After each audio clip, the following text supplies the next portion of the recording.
Il Popolo della Libertà attacca il governo lombardo e lo critica aspramente con giudizi impietosi nel corso di una conferenza stampa a Palermo, a Palazzo De Normanni, presieduta tra l'altro dall'europarlamentare Salvatore Iacolino sul rapporto tra la Sicilia e i fondi europei.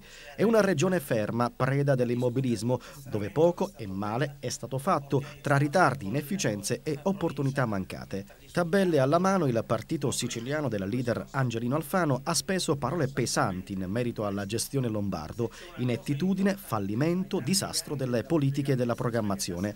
Iacolino afferma: i numeri sono negativi riguardo i fondi POR Sicilia FESR, su un totale di 6 miliardi e 500 milioni di euro sono stati spesi solo il 12% dell'ammontare complessivo, ovvero 800 milioni di euro. Anche il coordinatore del PDL in Sicilia, Giuseppe Castiglione, catanese doc così come lombardo, non risparmia critiche e giudizi negativi sull'operato del governo regionale. Cosa non vi piace del governo lombardo? Ma il governo lombardo è impossibile commentarlo. Penso che non ci sia un solo ramo dell'amministrazione regionale che oggi possa godere di una sufficienza da parte dei cittadini.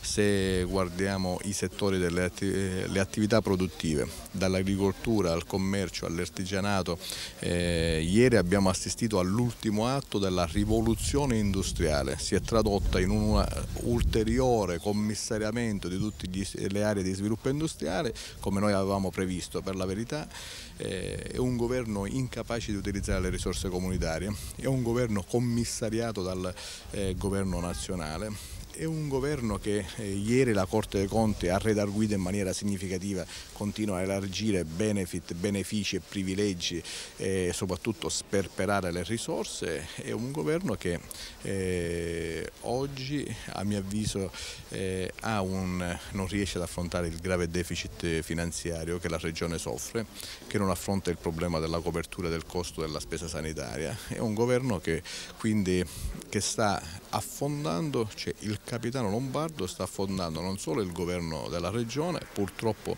per i cittadini siciliani, ma sta affondando assieme al Partito Democratico e a tutti gli alleati che di volta in volta, per la verità, qualcuno comincia a sfilarsi per lasciarlo, mi sembra ormai solitario in questa sua continua declamazione di risultati che poi quotidianamente vengono smentiti.